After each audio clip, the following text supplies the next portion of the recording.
Shalom, selamat pagi, selamat berbahagia, kekasih-kekasih Tuhan, para pendengar Blessing Morning. Pada pagi hari ini, sebelum kita melaksanakan semua aktivitas kita di hari ini, mari kita akan merenungkan firman Tuhan yang saya ambil dari Yohanes pasal yang ke-14, ayat 1 dan ayat yang kedua. Demikianlah firman Tuhan, janganlah gelisah hatimu, percayalah kepada Allah, percayalah juga kepadaku. Di rumah Bapakku banyak tempat tinggal. Jika tidak demikian, tentu aku mengatakannya kepadamu, sebab aku pergi ke situ untuk menyediakan tempat bagimu. Kita berdoa. Bapa yang di dalam surga, kami mengucap syukur pagi hari ini kami boleh diizinkan Tuhan untuk memulai hari kami, dan kami percaya Tuhan juga menyediakan segala berkat-berkat pada kami di hari ini. Kami akan mendengarkan firman-Mu dan hikmat-Mu kiranya menyertai kami sekalian. Di dalam nama Yesus Kristus kami berdoa. Amin. Para pendengar Blessing Morning yang dikasihi Tuhan, Yesus menampakkan diri kepada para murid, dan di dalam penampakan diri Yesus ini ada beberapa hal yang patut untuk kita cermati.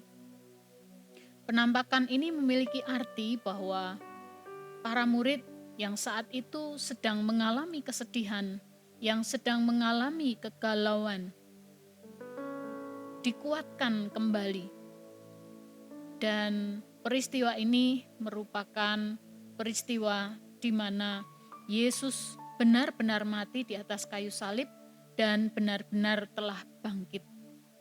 Penampakan Yesus memberikan semangat baru kepada para murid. Mereka yang mendengar tentang Yesus yang telah bangkit kini menjadi semakin percaya karena peristiwa penampakan yang mereka alami. Yesus hadir di tengah-tengah mereka, menyapa, bahkan makan bersama dengan para murid. Yesus menjumpai para pengikutnya untuk memberikan semangat, memberikan kekuatan baru agar mereka tetap teguh di dalam pengharapan. Setelah 40 hari Yesus menampakkan diri, tibalah hari yang istimewa, yaitu kenaikan Yesus ke surga. Mengapa Yesus tidak tinggal saja bersama para murid? Para murid pasti akan merasa lebih berbahagia jika Yesus tetap tinggal. Sehingga impian menjadikan Yesus sebagai pemimpin bagi kerajaan di bumi ini bisa terwujud. Baru saja mereka bernafas lega karena Yesus bangkit, tetapi kini harus kehilangan lagi. Impian yang akan dicoba dibangun sirna kembali. Impian dan rancangan Tuhan tidak hanya sebatas jangkauan pikiran manusia, bukan hanya urusan duniawi saja. Apa yang dipikirkan oleh Yesus Kristus sehingga ia harus naik ke surga. Ayat yang kita baca di atas disampaikan kepada para murid sebagai sebuah nubuatan. Setelah kematian dan kebangkitannya, para murid diajar, diberitahu bahwa akan ada masa yang lebih panjang, yaitu masa kekekalan. Masa yang masih sangat misteri bagi manusia, dan saat itu belum mampu dipikirkan dan dijangkau oleh pikiran para murid.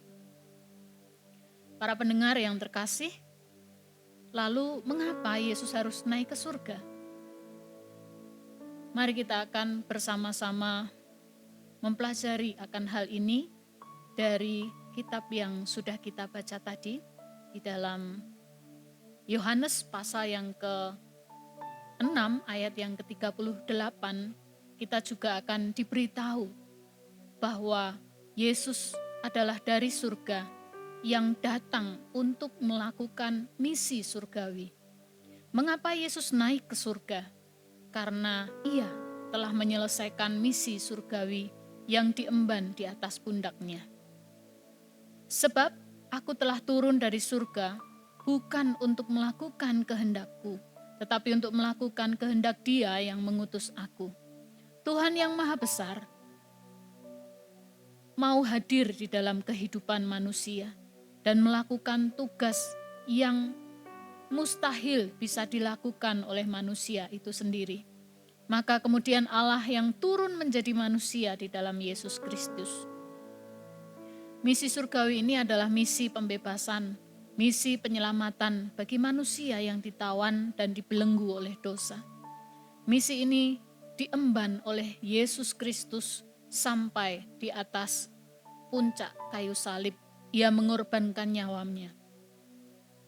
Di atas kayu salib itulah Yesus menuntaskan sebuah tugas, kemudian dia berseru, "Sudah selesai." Yesus adalah Tuhan yang berasal dari surga, dan setelah menyelesaikan misinya, ia kembali ke tempat kediamannya. Yesus kembali ke asalnya. Dia adalah Firman yang menjelma menjadi manusia. Ia yang hadir di antara manusia, dan kenaikannya juga merupakan penghargaan dan atas pengorbanan Yesus di bumi. Ia kembali pada kedudukannya yang semula, yaitu di surga. Yang kedua, mengapa Yesus harus naik ke surga? Karena dia menyediakan tempat bagi umatnya.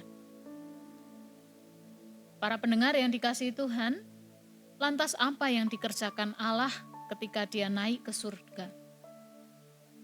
Ia naik ke surga untuk menyelesaikan misi selanjutnya. Yesus naik ke surga, menyediakan tempat tinggal bagi manusia. Akibat dosa, maka semua akan mengalami kematian. Dan kematian sebenarnya bukan akhir dari segalanya, namun pintu masuk kepada kehidupan yang selanjutnya. Masuk di dalam kekekalan. Janji Yesus untuk menyiapkan tempat bagi mereka yang percaya merupakan pengharapan akan kehidupan kekal di surga. Surga adalah tempat di mana terdapat kebahagiaan di sana. Tidak ada air mata, tidak ada tangisan, tidak ada perkabungan. Surga, Samayim, tempat di mana Allah berdiam. Itulah tempat penghiburan bagi orang-orang percaya. Yesus menyediakan setiap ruangan, setiap perlengkapan untuk menyambut kehadiran kekasih-kekasihnya. Dan ia berjanji akan datang dari sana untuk menjemput setiap umatnya masuk di dalam kekekalan. Para pendengar yang dikasihi Tuhan, ketika di dunia ini kita mengalami kekecewaan karena sakit penyakit, kegagalan, kekalahan, dan berbagai kesengsaraan yang lain, sepertinya tidak ada tempat atau suasana yang menyenangkan hati kita.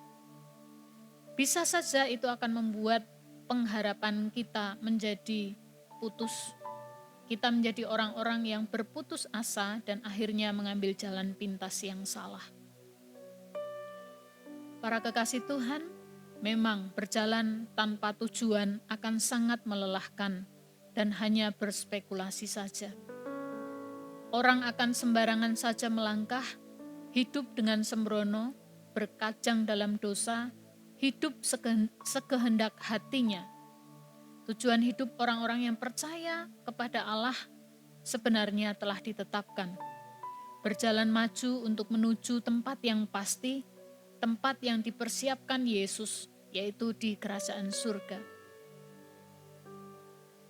Kesetiaan untuk terus mengiringnya akan mengantarkan kita pada tempat yang Yesus sudah janjikan. Hanya Yesus yang tahu jalan itu karena ia berasal dari sana. Surga bukan hanya khayalan, namun sebuah tempat yang Allah sudah sediakan bagi kita orang-orang yang percaya kepadanya. Ia naik ke surga supaya ada tempat bagi kita.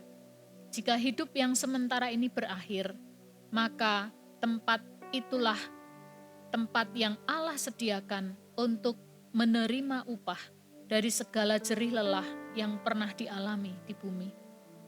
Maka itulah alasan Yesus naik ke surga, mempersiapkan hadiah, yaitu tempat di surga bagi umat kesayangannya. Yesuslah jaminannya. Akulah jalan dan kebenaran dan hidup.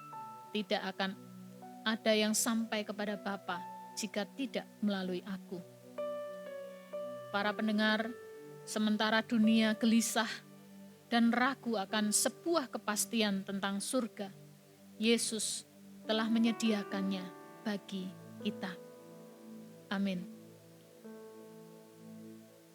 Bapa yang baik, Bapa yang kami kenal di dalam nama Yesus Kristus, terima kasih Engkau telah lahir, Engkau telah mati, Engkau telah hidup, Engkau telah bangkit, dan Engkau telah naik ke surga. Engkau telah menyelesaikannya bagi kami. Itulah bentuk kasih dan cinta-Mu bagi kami. Kiranya kasih Tuhan boleh senantiasa kami sambut, dan kami hidup sesuai dengan kehendak-Mu. Kami beriman, kami berpengharapan di dalam Yesus Kristus. Teguhkan iman kami, dan kiranya kami juga kelak boleh berhak untuk menempati surga yang telah Engkau sediakan. Amin. Tuhan memberkati engkau dan melindungi engkau. Tuhan menyinari engkau dengan wajah-Nya dan memberi engkau kasih karunia. Tuhan menghadapkan wajah-Nya kepadamu dan memberikan engkau damai sejahtera. Turunlah atas engkau berkat anugerah dan damai sejahtera dari Allah Bapa, Allah Putra, dan Allah Roh Kudus, dari sekarang sampai selama-lamanya. Amin.